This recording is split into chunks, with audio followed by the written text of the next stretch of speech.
Let's cut through the noise for a second. If he's tried 3 diets in the last 2 years and none of them stuck, the problem isn't him.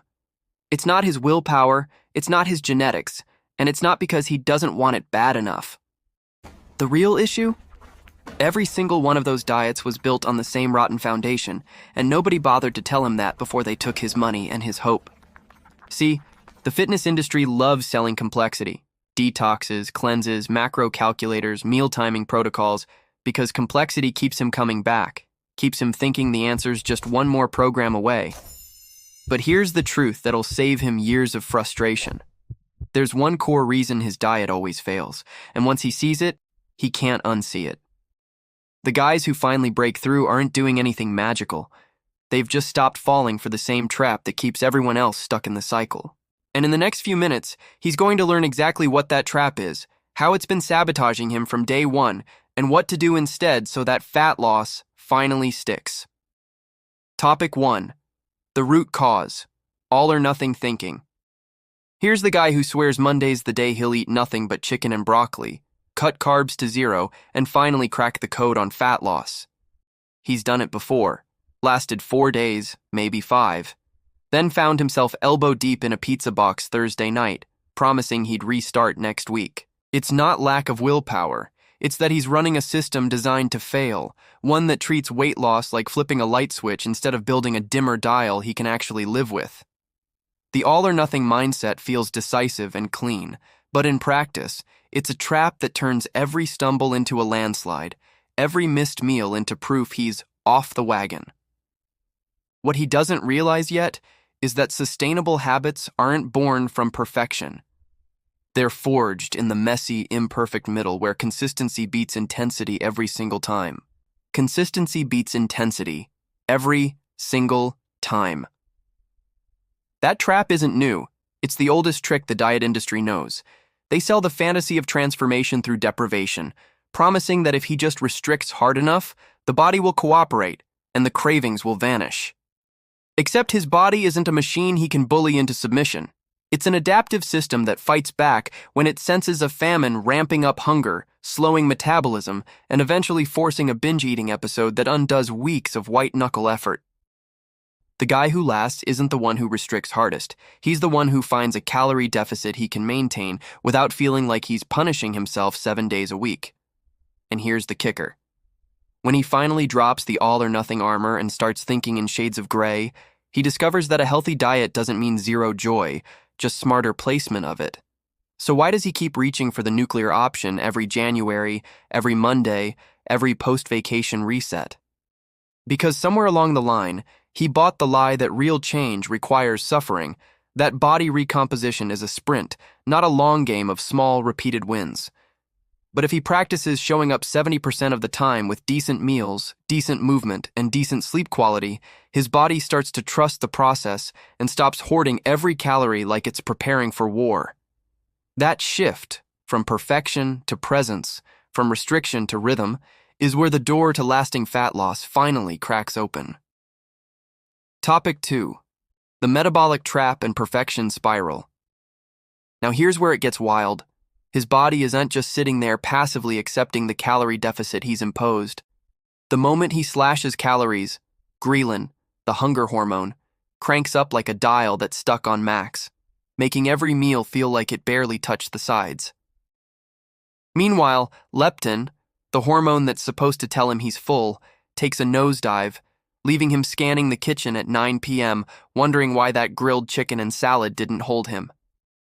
His energy drops not because he's lazy, but because his body is reallocating resources, slowing metabolism to protect what it thinks is survival mode. And all of this? It's not failure. It's biology doing exactly what it's designed to do when it senses a threat. His willpower is up against thousands of years of evolutionary programming that says, find food now or we're in trouble, and no amount of motivational quotes on Instagram is going to overpower that signal for long. So when he finally breaks and eats half a sleeve of cookies, it's not because he's undisciplined. It's because his body has been screaming at him for days and he finally listened.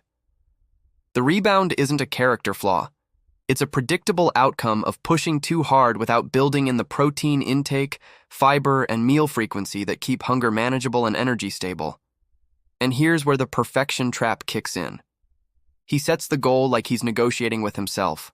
Lose 20 pounds in 6 weeks, 0 cheat meals, gym 6 days a week, no exceptions. The first week he's a machine, meal prep done, workouts crushed, and he genuinely believes this time is different. Then Wednesday of week 2, his boss dumps a last-minute project on his desk, he misses the gym, and by Thursday night he's standing in front of the fridge thinking, well, I already messed up, might as well make it worth it. What started as one missed workout turns into a full-blown binge-eating session, and by Friday morning he's mentally checked out, promising himself he'll restart Monday with even stricter rules. You're not weak, your diet was rigged. This perfection trap is sneaky because it feels like discipline, like he's finally taking things seriously. But in truth, it's just another flavor of all-or-nothing thinking dressed up in workout gear and Tupperware.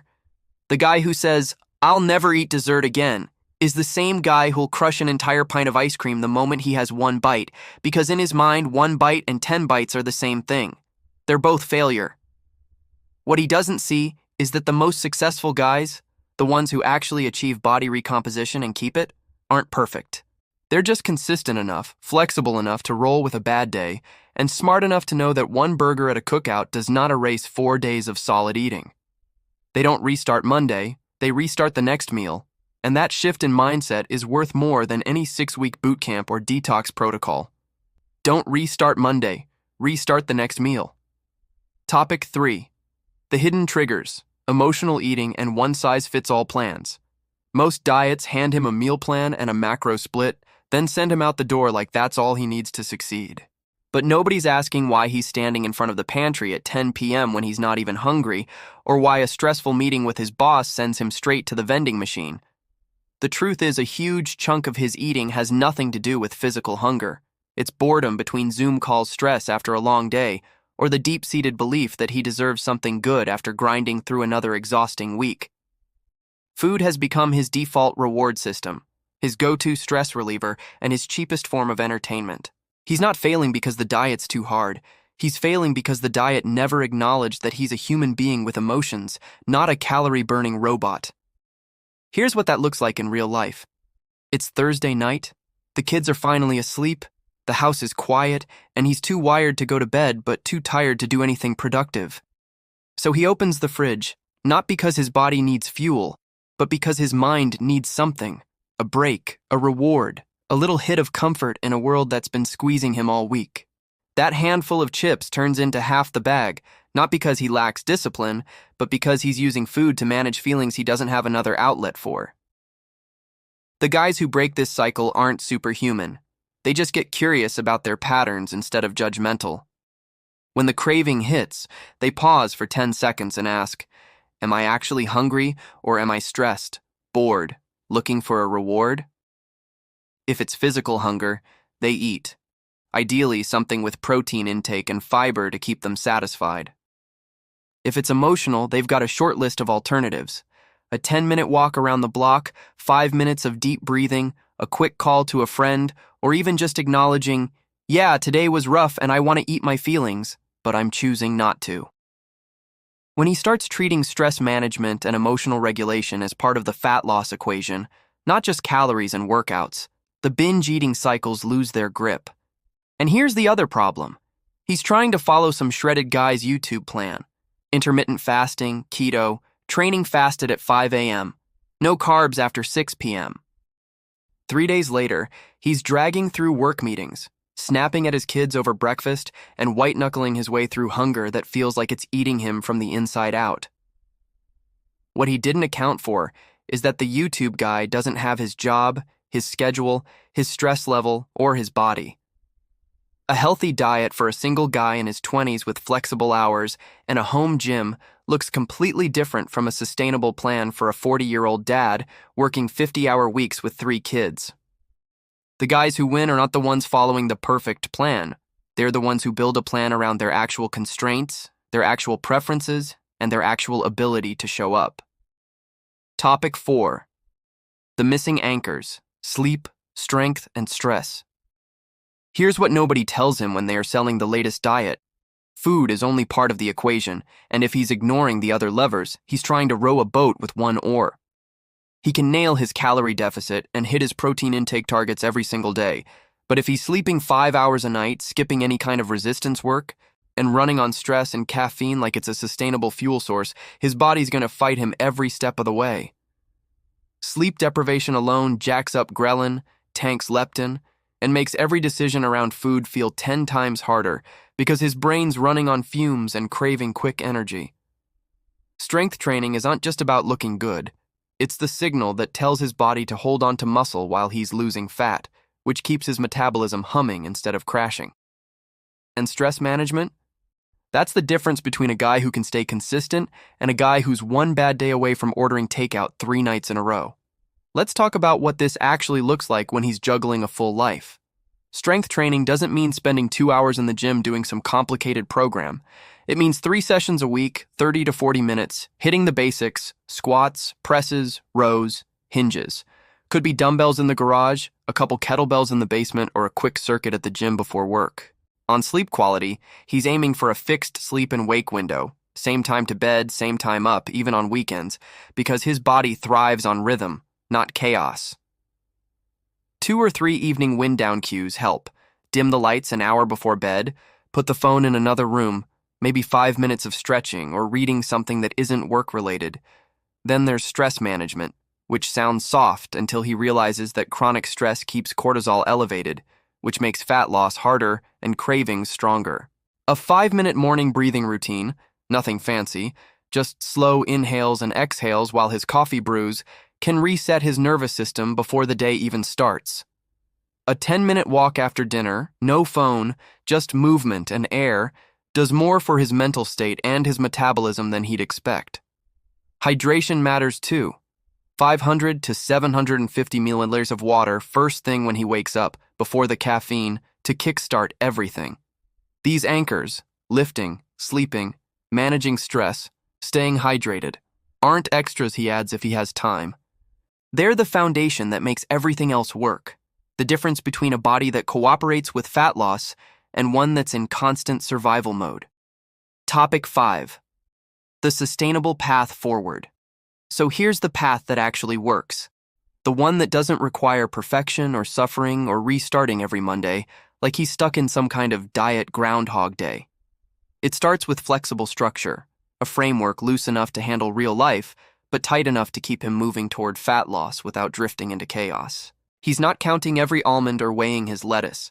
He's building meals around 30-40 grams of protein, loading up on fiber to stay full, and making sure he's in a calorie deficit that's noticeable but not brutal. Breakfast might be Greek yogurt with berries and oats one day, scrambled eggs with whole grain toast and a piece of fruit the next. Simple, repeatable, no drama. Lunch and dinner follow the same template: a palm-sized portion of protein, a fist or two of veggies, and some carbs or healthy fats depending on what he's doing that day. Daily movement is part of the deal, but it's not about crushing himself in the gym 7 days a week. It's about showing up consistently with something his body can recover from. 3 strength training sessions cover the big bases. On off days, he's aiming for 5 to 10 minutes of movement in the morning, a brisk walk around the block, a quick mobility circuit in the living room, or some light kettlebell flows if he's feeling it. The goal isn't to burn 1,000 calories.